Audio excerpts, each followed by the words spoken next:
Muy buenas tardes, amados hermanos, hermanas, que el Señor les bendiga, que sea un bendito día en el cual vamos a compartir con cada uno de ustedes una porción de la palabra del Señor, una porción de enseñanza, de instrucción para nuestra vida. Hoy día avanzamos en el libro de Ruth. Estamos en esta historia apasionante de Ruth, en el cual ya se acerca el desenlace, pero todavía queda. Así que prepare sus corazones, prepare sus Biblias, prepare ahí ese oído para escuchar, atender y compenetrarse con la enseñanza. Antes de dar inicio a la lectura, vamos a orar y vamos a bendecir a este servicio.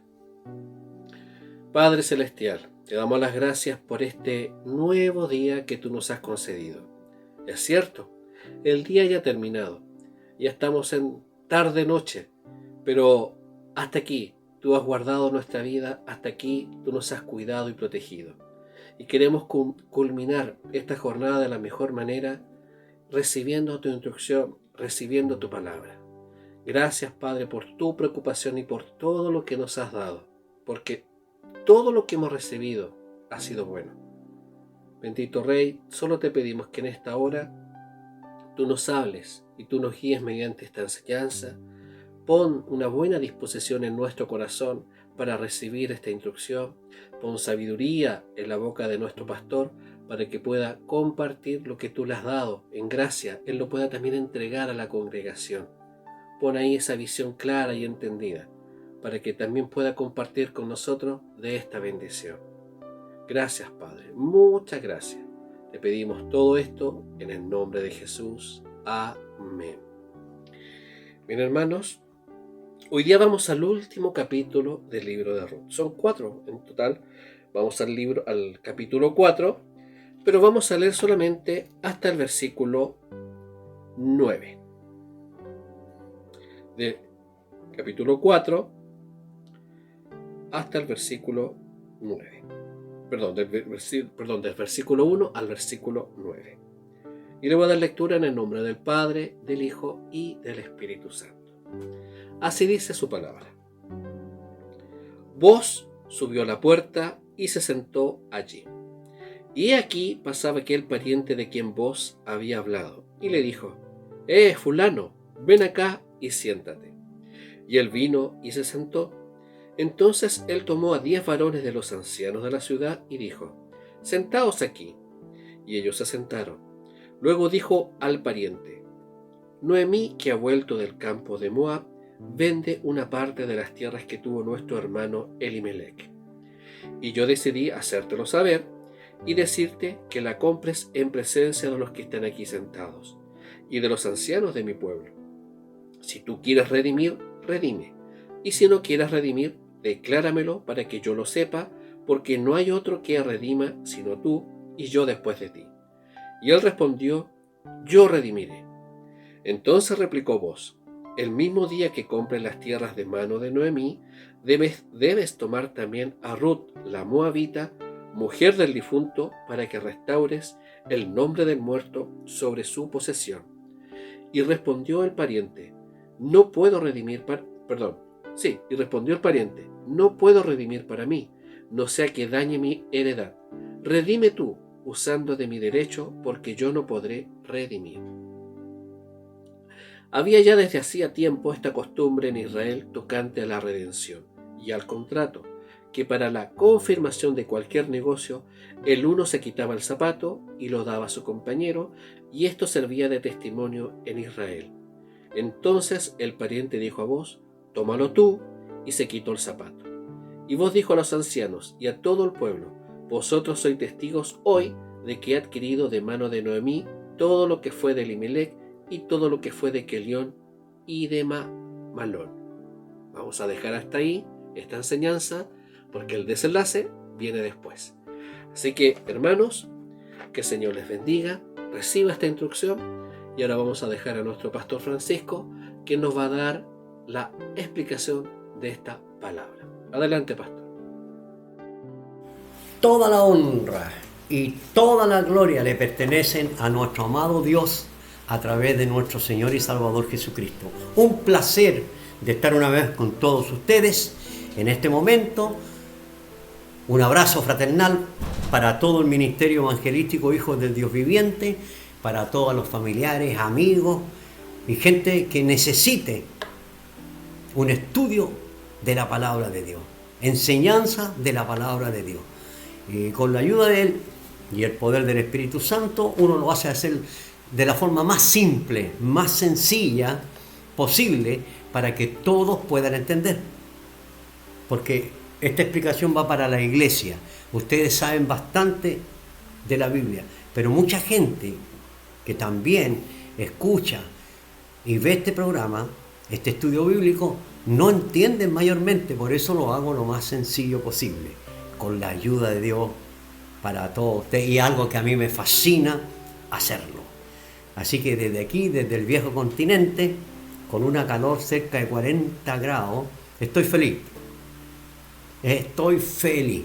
Así que porque la calor a mí me hace bien. Por ese motivo es que estoy aquí, huyendo del invierno de Santiago. Gracias al hermano Roberto por la lectura que ha hecho, su oración, la bendición. Y vamos entonces, ahora no puedo dejar de agradecer a Dios por este privilegio de que aún me encuentro capacitado para reflexionar acerca de esto tan lindo que es la palabra de Dios. Y sobre todo ahora que vamos de aquí a una semana más, seguramente ya vamos a terminar este libro. Son 4 capítulos, pero es una historia de amor. Y no hay nada más lindo que el amor. Nada más lindo que el amor. ¿Y sabe por qué? Porque Dios es amor. Amar es creer en Dios. Creer en Dios es amar. El amor que está hoy día en el ser humano, especialmente en el mundo, y al decir en el mundo, una vez más lo explico porque no está de más. Nosotros llamamos el mundo a todas las personas que no tienen a Cristo como su Señor y Salvador personal. Ese es el mundo. Porque el mundo dice creer en Dios, pero una cosa es creer en Dios y otra cosa es creerle a Dios. ¿Y quiénes son los que le creemos a Dios? Los que tenemos a Cristo como nuestro Señor y Salvador. Por eso uno habla del mundo. En el mundo hoy día hay tantas cosas malas, tantas cosas perversas, tanta mentira, tanto engaño. Ahora en nuestro propio país estamos viendo cómo los escándalos que hay, y más encima se enojan y se molestan porque los han reconocido y niegan. Todo el mundo niega. Pero aquí se está cumpliendo un principio bíblico. Y se los recuerdo, el pueblo de Dios lo sabe, pero los amigos, los familiares, los que no tienen a Cristo seguramente no lo saben. El principio de los tantos principios bíblicos que hay es este. No hay nada oculto que el hombre haga que no salga a luz. Sea bueno, sea malo.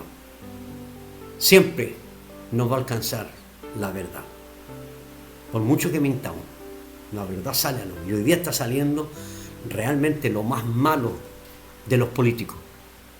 Porque en todas partes es lo mismo. La corrupción ha llegado a grado extremo que ya la gente no quiere nada con los políticos. Pero este es el momento entonces de esto, la palabra de Dios. Y aquí encontramos, terminando ya seguramente en una semana más, este hermoso capítulo, una historia de un amor maravilloso. Una familia compuesta por un señor llamado Elimelech, por su esposa Noemí, y sus 2 hijos, Maleón y Queleón. Elimelech tomó la decisión de ir a buscar al extranjero mejores condiciones laborales y económicas, porque en el pueblo de Dios en Israel la situación estaba mala. Siempre ha pasado eso, periodos buenos, periodos malos, periodos de vacas flacas, periodos de vacas gordas. Siempre ha sucedido eso.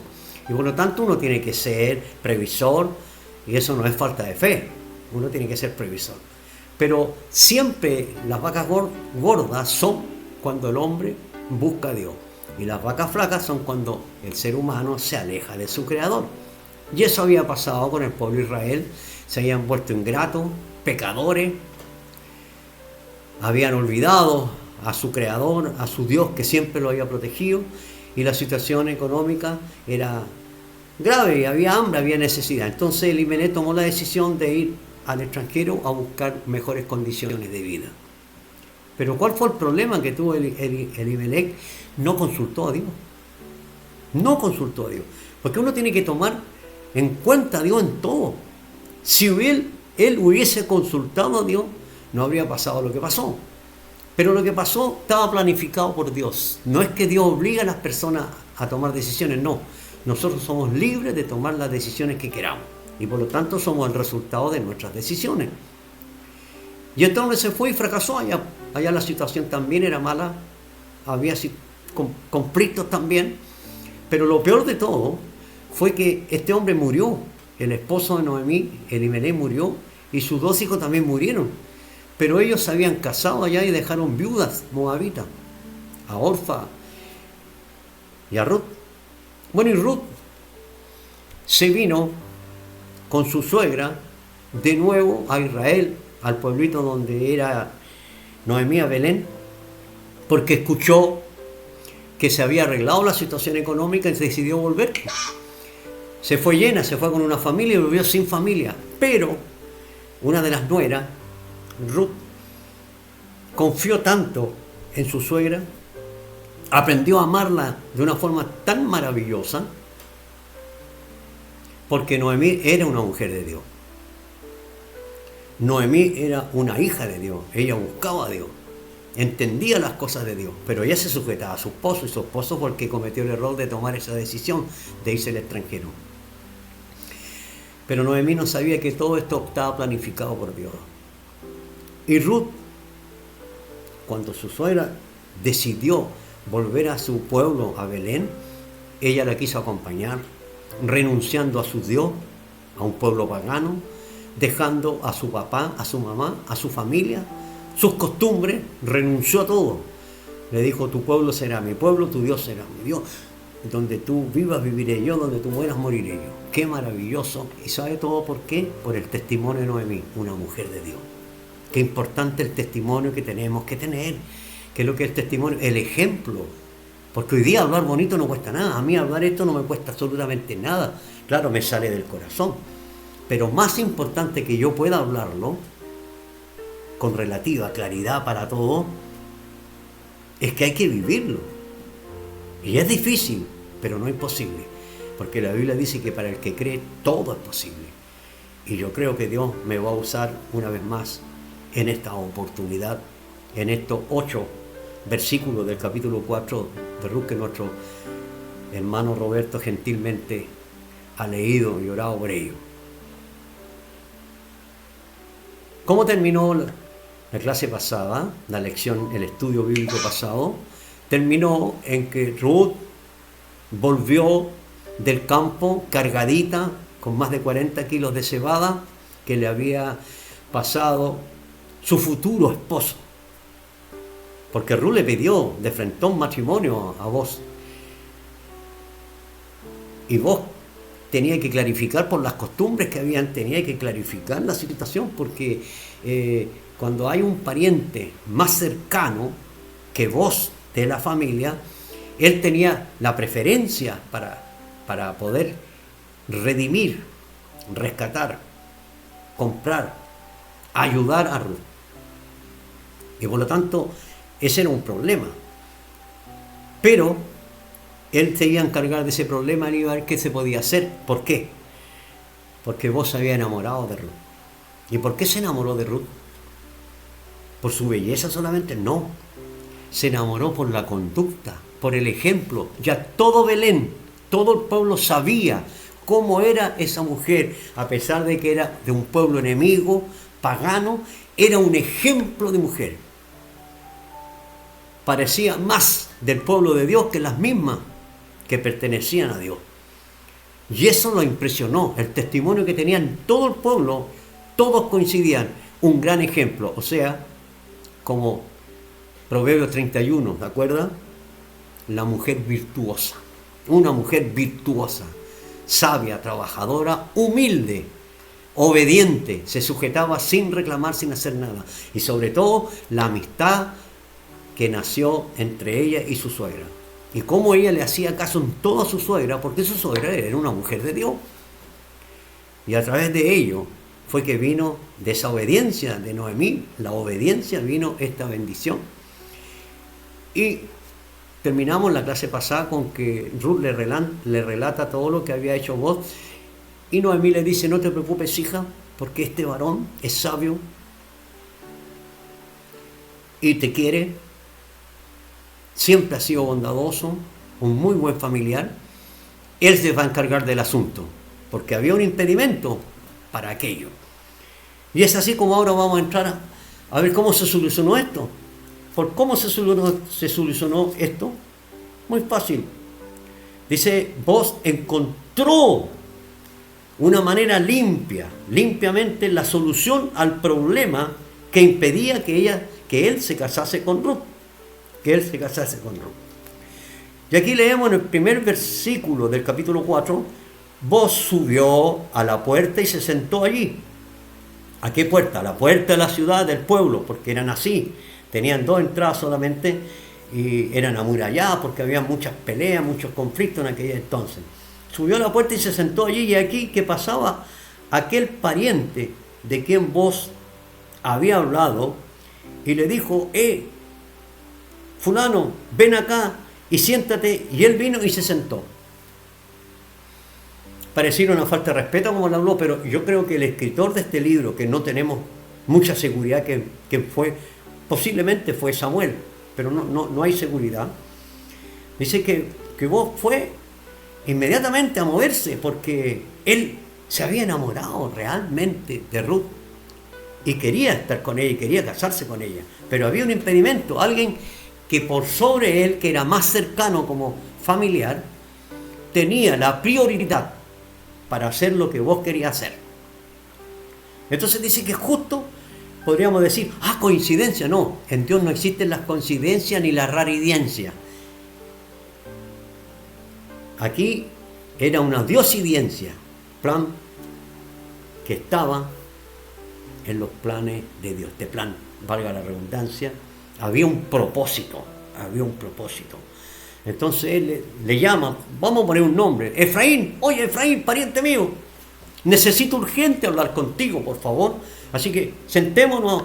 Y bueno, el pariente Efraín vino y le preguntó: ¿qué necesitas de mí, pariente?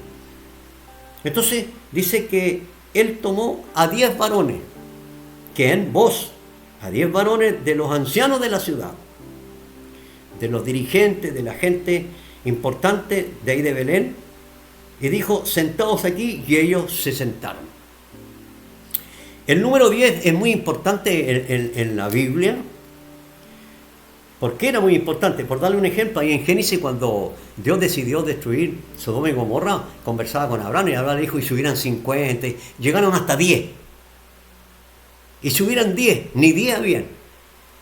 Y Abraham no siguió intercediendo, porque 10 era un número indispensable, de ahí para arriba, no para abajo.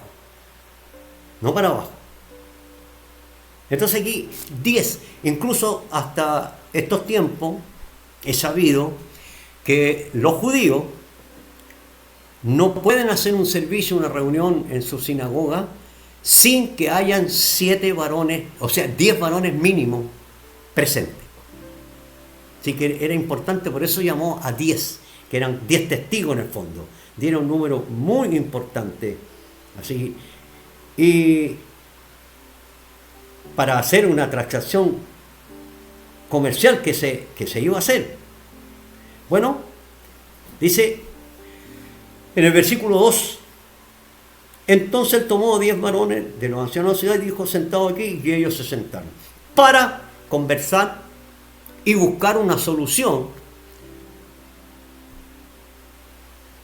la cual estaba deseosamente encontrar Boaz.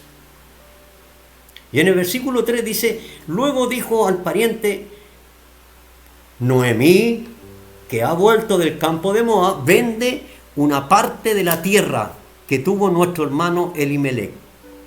De ahí algunos eruditos, algunos exégetas, maestros de la palabra de Dios, especulan, porque esa es la palabra, de que puedan sido parientes hermanos, y que Efraín, como diga, el fulano, era mayor que vos, por lo tanto tenía prioridad para lo que Noemí estaba buscando y estaba pidiendo. Estaba pidiendo. Es una especulación, pero eran parientes. Yo no estoy confirmando ni anulando lo que dicen los estudiosos, pero es posible, pero no tiene mayor trascendencia. Lo importante es que eran parientes cercanos. Y los parientes cercanos podían redimir, podían rescatar, podían ayudar, podían comprar. Porque en el fondo estaba comprando a Ruth también, ¿sí? Y yo recuerdo algo, hace más de 50, casi 52 años. Yo me acuerdo que compré a mi esposa por 25 escudos. ¿Cómo es eso? Sí, ahí donde está el cuerpo de bomberos, donde está mi teniente Jofrán, ese tremendo hombre de Dios. Ahí antiguamente había el civil de Renca. Y ahí me casé. Y me cobraron para tener a mi esposa, tuve que pagar 25 escudos en estampilla. Así que me salió barato la joyita. Me salió barata la joyita, pero o sea, no es que ahora no, ahí había que comprar en el fondo a Ruth. Eran tradiciones y costumbres extrañas que al final de esto se van a dar cuenta que bastante extrañas al final de la enseñanza de esta oportunidad. Luego dijo, entonces ellos se sentaron y luego dijo al pariente Noemí que ha vuelto del campo más, vende una parte de las tierras que tuvo nuestro hermano Elimelech. Lo que yo decía de la especulación que eran parientes directos. Y yo decidí hacértelo saber y decirte que la compres en presencia de los que están aquí sentados y de los ancianos de mi pueblo. Si tú quieres redimir, redime. Y si no quieres redimir, decláramelo, para que yo lo sepa, porque no hay otro que redima sino tú. Y yo después de ti, respondió, yo redimiré. En este caso, ¿qué significa la palabra redimir? Comprar. Yo voy a comprar. Y lo voy a llevar a la versión popular. Dice, Noemí, que ha vuelto de Moab, está decidida a vender el territorio que perteneció a nuestro pariente Elimelech. Quiero que lo sepas, para que si te interesa, comprarlo. Y lo hagas ahora delante de estos testigos y de los ancianos del pueblo, como tú eres el pariente más cercano, más que yo, de Elimelech, tienes el derecho de comprar su tierra. Pero si tú no la compras, házmelo saber, pues después de ti, yo soy quien tiene el derecho. Y el pariente le contestó, sí, la compro. Y el pariente le dijo, sí, yo la compro. Yo redimiré, yo la compro. Eso es lo que quiere decir, yo compro. Y aquí venía el problema para vos, porque él pensaba que la cosa se iba a simplificar y el hombre decidió comprar la tierra. ¿Por qué? Viene una situación que lo angustió a vos. La compro. Aquí en el versículo 5, entonces replicó vos, o sea, le habló el mismo día que compres las tierras de mano de Noemí, debes tomar también a Ruth la moabita, mujer del difunto, para que restaures el nombre del muerto sobre su posición.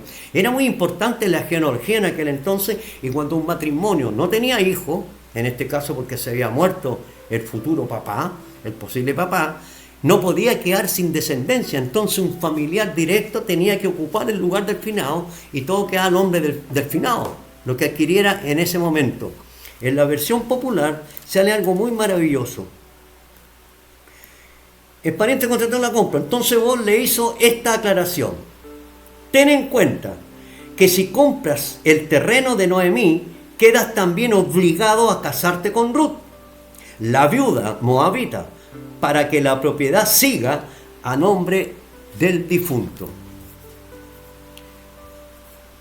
Qué bendición más grande, qué bendición más grande se le estaba ofreciendo al fulano, al pariente, que se hiciera cargo. Pero ¿qué pasa? Aquí viene un error que hay en muchas personas, como nosotros, la ambición. Hay un dicho en Chile que dice: la ambición rompe el saco. Este hombre tenía bienes, entonces le ofrecieron una tierra. Obviamente esta mujer venía del extranjero, estaba con necesidades, con problemas, quizás estaba hipotecada su tierra con los impuestos, porque ya habían impuestos en aquella época. Entonces él, aquí yo compro para agrandar la herencia. Pero vos le declaras: pero si tú compras, tengo que advertirte, te tienes que hacer cargo de la viuda. ¿Por qué? Porque tienes que redimirla a ella también. Tienes que sacarla, comprarla.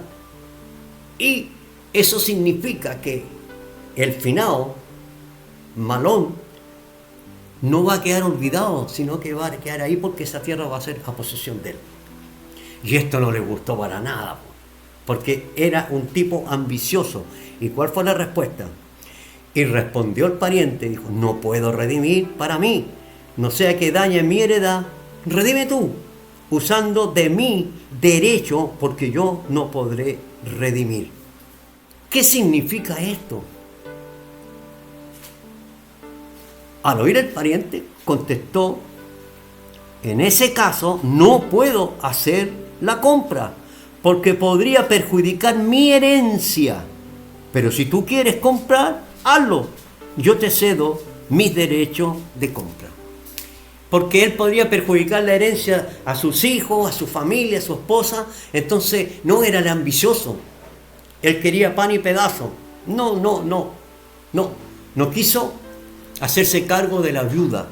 Porque hacerse cargo de la viuda significaba que todo iba a quedar a nombre del difunto, de Malión. Y eso a él no le convenía para nada. Podía perjudicar a sus futuros herederos. Fue un egoísta. Pero eso fue una bendición para vos, porque eso es lo que él quería. Estaba enamorado y quería realmente casarse con Ruth, pero habían impedimentos legales. Hoy va un consejo gratuito para los futuros enamorados, sean varones o mujeres, para los futuros enamorados. ¿Por qué va un consejo?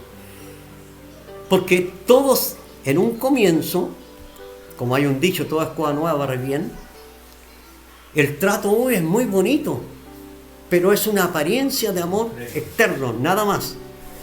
Pero después, ¿por qué fracasan los matrimonios y hoy día no se quiere casar la gente? ¿Por qué? Porque hoy día pelean mucho, mucha discusión, entonces hoy día todos se emparejan nada más. Y se acaba el entusiasmo y se separan, pero no se casan. Y en aquella época era más o menos parecido. Porque ahí la compara a la mujer y la mujer tenía que sujetarse. No, pero aquí vos se había enamorado. ¿Y se enamoró de qué? De lo virtuosa, de lo sincera, de lo trabajadora que era, de lo honesta, de lo obediente. Aparte de la belleza que tenía Ruth, se enamoró del testimonio, porque todo el pueblo tenía un testimonio de Ruth. ¿Y cuál era el testimonio? Que era una mujer virtuosa, como nos habla la palabra ahí en Proverbios 31, ¿se acuerdan? La mujer virtuosa. Hoy día es difícil encontrar mujeres virtuosas, pero esas son las verdaderas hijas de Dios, que son honestas, transparentes, y frente a la adversidad, ellas están tranquilas esperando, porque Dios siempre tiene el control, siempre tiene el control absoluto. Bueno, ¿qué noticia más positiva para vos? Entonces replicó vos. Y respondió el pariente: no puedo redimir para mí, no sé que daña mi heredad, redime tú usando de mi derecho, porque yo no podré redimir. O sea, yo no puedo comprar, yo no puedo hacer este negocio, no me conviene. Había ya desde hacía tiempo esta costumbre en Israel, tocante a la redención, o sea, al negocio y al contrato, que para la confirmación de cualquier negocio, el uno se quitaba el zapato y lo daba a su compañero. Y esto servía de testimonio en Israel. Esto está en el versículo 7. Ya estamos terminando, porque en el 8 terminamos este estudio. Mire qué raro, que es totalmente extraño. Todo es totalmente extraño. Entonces dice en la versión popular, en aquellos días había en Israel una costumbre. Cuando uno cedía a otro el derecho de parentesco o cuando se cerraba un contrato de compra-venta, el que cedía o vendía se quitaba una sandalia y se la daba al otro. De acuerdo pues con esta costumbre, el pariente de vos se quitó la sandalia y se la dio a vos y le dijo, compra tú. Esta costumbre era muy extraña. Por eso en la Biblia original dice, había ya esa costumbre raíz tocante a la redención y al contrato, que para la confirmación de cualquier negocio el uno se quitaba el zapato. Esa palabra no existía en aquel entonces. Por eso en la versión popular es más clara. Dice la sandalia. Eso es lo que calzaban, como una sandalia, lo que no existía ni siquiera la palabra zapato. Pero se sacaba en uno cualquiera, tanto el que compraba o vendía, y se la daba a su compañera. Y esto servía de testimonio en Israel. O sea, se cerraba el negocio. Era así, más transcurriendo el tiempo. Esto era en la época de los jueces, más o menos en el año 1200, 1100, 1300 antes de Jesucristo. Pero después con el tiempo, ya como 600 años antes de Cristo, en el libro de Jeremías, en el capítulo 32, cambió el sistema de negocio. Dice así, en el versículo 6 hasta el 10 vamos a leer. Dijo Jeremías, palabra de Jehová vino a mí diciendo, he aquí que Hanamael, hijo de Salum, tu tío, viene a ti diciendo, cómprame mi heredad que está en Ananot, porque tú tienes derecho a ella para comprarla. Y vino a mí Hanamael, hijo de mi tío, conforme a la palabra de Jehová, al patio de la cárcel, y me dijo, compra ahora mi heredad, que está en Ananot, en tierra de Benjamín, porque tuyo es el derecho de la herencia y a ti corresponde el rescate. Cómprala para ti. Entonces conocí que era palabra de Jehová. Y compré la heredad de Hanamael, hijo de mi tío, la cual estaba en Anatot, y la pesé en dinero 17 siclos de plata. Y escribí la carta y la sellé, y la hice certificar con testigo, y pesé el dinero en balanza. Tomé luego la carta de venta, sellada según el derecho y costumbre, y la copia abierta. Ya había un contrato en aquella época, pero en la época de Ruth no había un contrato así. Solamente se sacaba el calzado. Uno del calzado se lo da al otro, y eso ya es como antiguamente en el campo en nuestro país. ¿Cómo eran los tratos en el campo? Se daban la mano. Era más que una firma, más que un notario, se daban la mano, ya era una palabra. Bueno, allá se usaba quitando el zapato. Después ya surgieron los contratos escritos. Esto es maravilloso, esta historia de amor. Porque Dios lo había planificado. La próxima lección no se la pierda por ningún motivo. ¿Por qué? Porque viene la conclusión y viene el casamiento de vos con Ruth. Y de ahí no les voy a decir más para que se entusiasmen, porque de ellos viene una descendencia maravillosa, maravillosa. El testimonio que tiene que tener la mujer de Dios, ¿cómo tiene que ser? Amante y agradecida de Dios. Y moverse en la voluntad de Dios. Hoy día, ¿cómo se tiene que mover el cristiano? En el espíritu, no en la carne. Porque donde tú estés, Dios te puede bendecir. No tienes por qué ir al extranjero, cambiarte de casa, de provincia, de ciudad, de país. No es necesario. Elimelech tomó una decisión, pero no le consultó a Dios. Y por eso fracasó. Pero Dios igual usó, porque había un propósito, esa situación, para que se cumpliese el plan divino, el plan maravilloso del perdón de los pecados, porque de ahí vino el Mesías prometido. Y eso lo vamos a ver en la próxima lección. Que Dios bendiga este estudio bíblico de este día. Bendiciones para todos ustedes. Dios los ama. Los invito para el jueves, reunión presencial, y el próximo domingo una vez más tendremos una preciosa fiesta. Así que muchas bendiciones y saludos a ustedes de todo mi corazón. Bendí. Muchas gracias, siervo. Muchas gracias por esta enseñanza, por esta instrucción. Es cierto, fueron poquitos versículos, pero es que quisimos dejar el desenlace para el final, para un siguiente martes de estudio bíblico. Pero quedémonos con esta explicación, quedémonos con esta enseñanza. El plan de Dios es perfecto. Este plan de Dios es maravilloso y Él no va a dejar cabos sueltos en ninguna parte. Así que, hermanos, si usted quiere saber cómo termina todo, lo esperamos el siguiente martes de estudio bíblico para que reciba esta enseñanza completa. Así que queremos que quede así con la incertidumbre. Así que, hermanos y hermanas, damos gracias al Señor por este nuevo estudio bíblico y ahora les pido que me acompañen en la oración final. Bendito Rey, te damos las gracias por tu amor y misericordia, por permitirnos tener esta oportunidad de recibir tu bendición, de recibir la enseñanza, de recibir esta instrucción, este alimento vivo que llena nuestro ser, que llena nuestro corazón. Acompáñanos, Padre, acompáñanos donde quiera que estemos. Pedimos que tu presencia siempre esté junto a nosotros, durmiendo, caminando, estando donde quiera que estemos. Pedimos que tú estés, Señor, con nosotros. Ayúdanos, Señor, a entender tu palabra. Ayúdanos a comprender lo que tú quieres para nosotros. Y que no nos desviemos, que no nos apartemos, que no nos confundamos, sino que seamos realmente ejemplo, testimonio vivo, donde quiera que estemos. Padre, bendice a nuestro siervo, a nuestro pastor que estuvo a cargo de esta instrucción.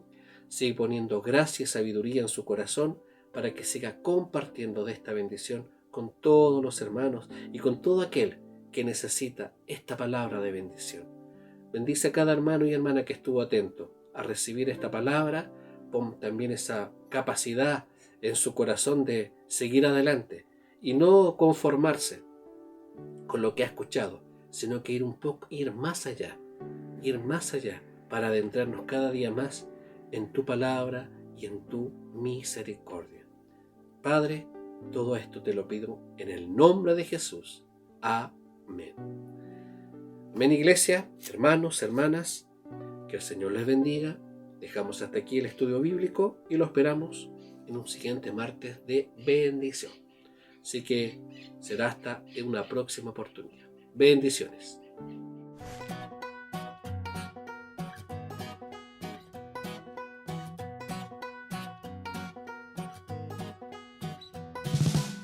Me has dado